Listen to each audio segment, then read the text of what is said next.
Close your eyes and breathe deeply. Feel your body settling into comfort, growing heavier, more relaxed. Let the day fall away like leaves from autumn trees, gently, naturally, without effort. You find yourself standing on a quiet country lane in the English countryside. The late afternoon light is soft and golden, filtering through clouds that promise rain. The air smells of grass and earth and growing things, fresh and clean and full of life. Before you stands a small cottage made of honey-colored stone that seems to glow warmly in the fading light. The cottage is old, perhaps 200 years or more, but perfectly maintained, its walls solid and reassuring. Climbing roses frame the dark blue door, their blooms ranging from deep pink to the palest blush.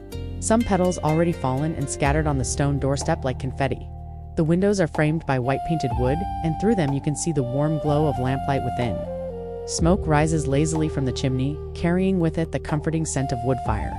The slate roof is weathered to a soft gray-blue, and small birds perch along its ridge, settling in for the evening. A low stone wall surrounds a cottage garden bursting with life.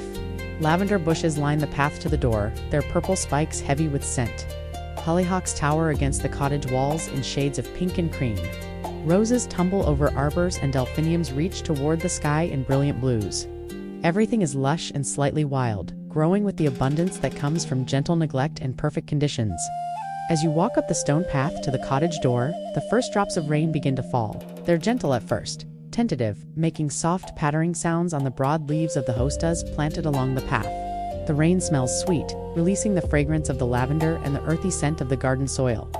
You reach the door just as the rain begins to fall more steadily.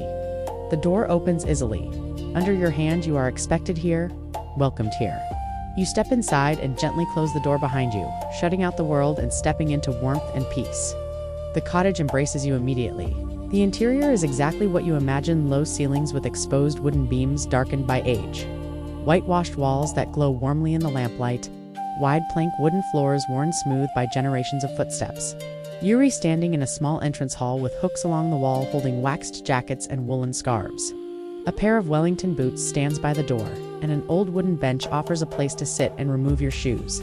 You do so feeling the cool, smooth wood under your feet, then the warmth of a thick woolen rug. To your left, through an open doorway, you can see the sitting room.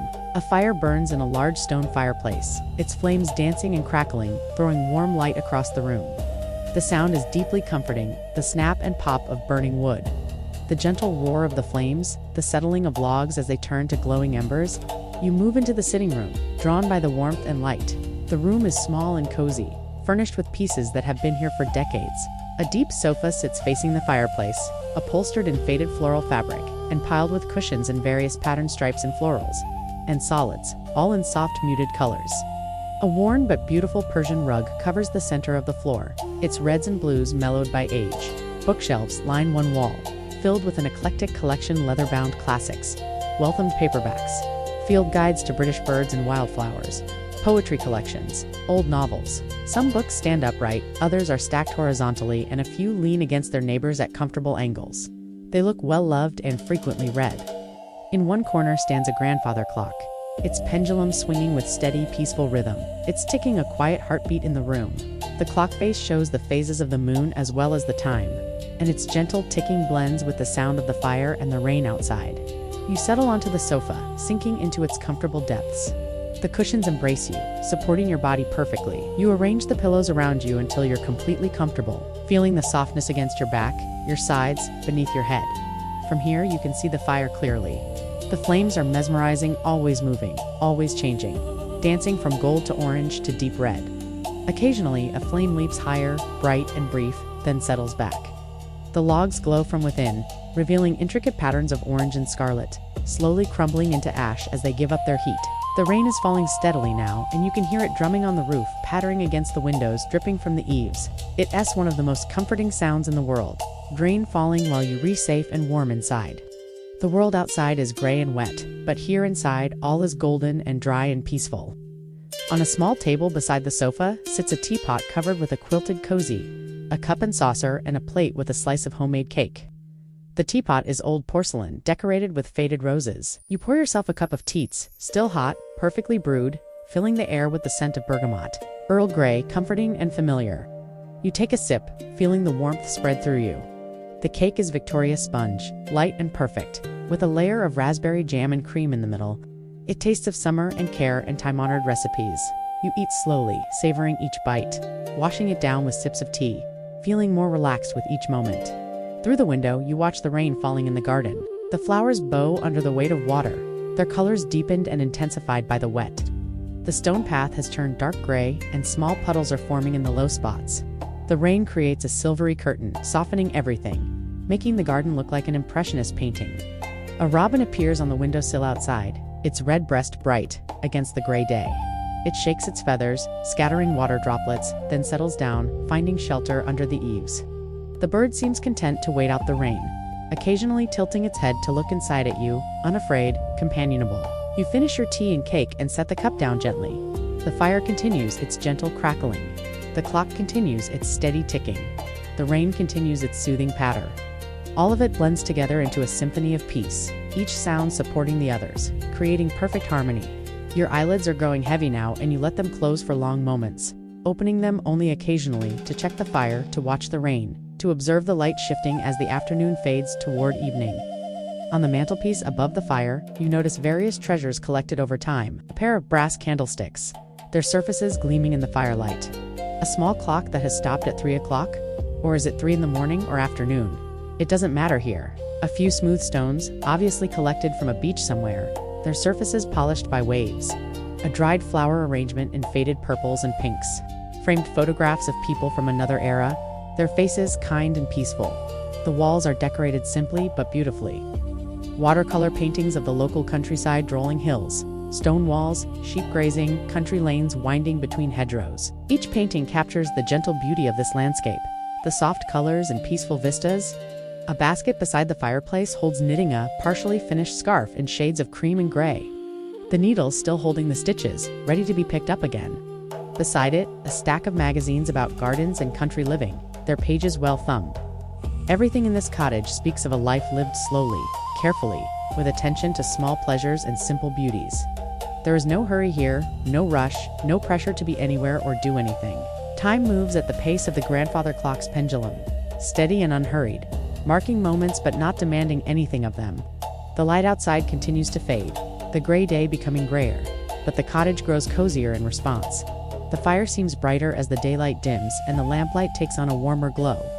Someone has turned on a small lamp in the corner, or perhaps it was always on, and you only noticing it now, its shade casting a soft golden circle on the ceiling. The rain shows no signs of stopping, and you're glad. There's something deeply satisfying about being warm and dry while rain falls endlessly outside. It makes the inside feel even more secure, even more like a sanctuary from the world. You shift slightly on the sofa, finding an even more comfortable position. Your body feels heavy now, deeply relaxed, sinking into the cushions. Your breathing has slowed to match the peaceful rhythm of the cottage, the steady tick of the clock, the gentle crackle of the fire, the constant patter of rain. A cat appears from somewhere. You didn't notice it before, but of course, there's a cat. It's a tabby, gray and white with green eyes and a white-tipped tail. The cat jumps onto the sofa with easy grace, circles once, twice, 3 times, then settles against your side, a warm, purring presence. You rest your hand on its soft fur, feeling the vibration of its purr, steady and soothing, like a small motor running contentedly. The cat's purring blends with the other sounds of the cottage, adding another layer to the peaceful symphony. Its warmth seeps into you, and you feel even more relaxed, even more at home. Time drifts by. The fire burns lower, and you watch as one of the logs finally crumbles into embers, glowing bright orange and red. Another log settles with a soft sound, sending up a small shower of sparks that die before they reach the top of the chimney. The coals pulse with heat, their surfaces cracking to reveal the brilliant fire within. Outside, the rain continues, its endless falling. It's heavier now, a steady drumming that creates a blanket of white noise, drowning out all other sounds from the outside world. The cottage becomes an island of warmth and light, in a sea of rain and gathering darkness. The windows have begun to mist slightly on the inside, evidence of the warmth within and the cold without. The condensation creates a soft haze, further separating you from the outside world, cocooning you in this perfect moment of peace. You notice a bookshelf within reach and select a slim volume poetry perhaps, or a well-loved children's book from decades past. You open it, but the words blur slightly in the soft light. It doesn't matter. You know this book or books like it. The weight of it in your hands is comforting. The feel of the worn pages familiar. You let it rest open on your lap, not really reading, just holding it, being with it. The cat shifts slightly, resettles, purrs on. Its warmth is wonderful, and you're grateful for its companionship, for the simple presence of another living thing sharing this peaceful space. Through the doorway you can just glimpse the kitchen of farmhouse, sink beneath a window, open shelves holding mismatched china, herbs hanging from beams to dry, a scrubbed pine table with a bowl of apples in the center. Everything is tidy and peaceful, ready for morning but not demanding attention now. The cottage breathes around you. You can feel it, the gentle settling of old timbers, the whisper of drafts under doors, the creak of a floorboard as the wood adjusts to changing temperature. These aren't concerning sounds. They're the sounds of a house that's alive, that's been sheltering people for hundreds of years, that knows its purpose and fulfills it perfectly. Your eyes are closing more than they're opening now. Each time you let them drift shut, they're heavier when you try to open them again. The fire glows behind your eyelids, warm and orange. The rain patters on, eternal and soothing. The clock ticks its steady rhythm. The cat purrs its small song of contentment.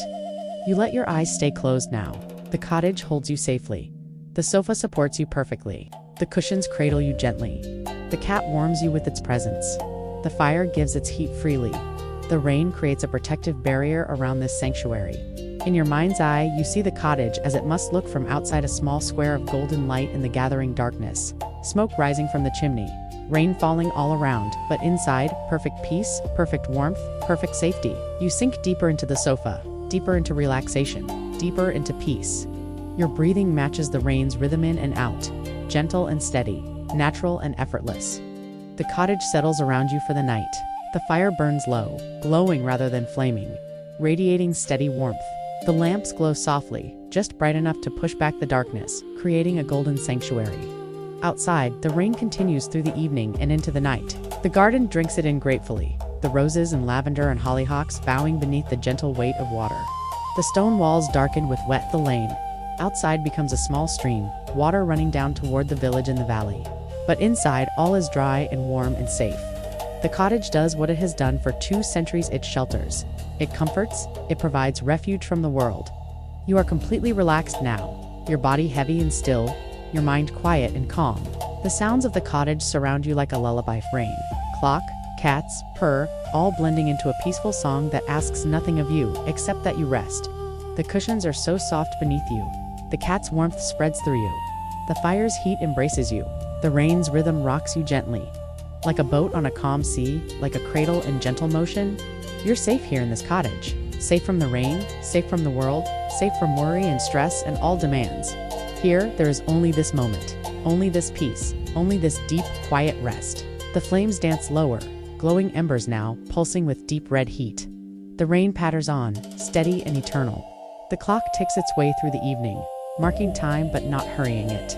You drift now, floating on the sounds of rain and fire, and ticking clock and purring cat. Your breathing is so slow, so gentle, barely disturbing the peace. The cottage holds you in its 200-year-old embrace, having sheltered countless others before you, knowing exactly how to provide comfort, how to create peace, how to offer refuge. Rest now in this English cottage, safe from the rain, warmed by the fire, comforted by the presence of simple, perfect things. Rest in the glow of lamplight and firelight. Rest in the sound of rain on the roof. Rest in the steady ticking of the clock. Rest in the soft purring of the cat. Rest in the embrace of soft cushions. Rest in the warmth of the fire. Rest in the peace of the cottage. Rest in this moment outside of time.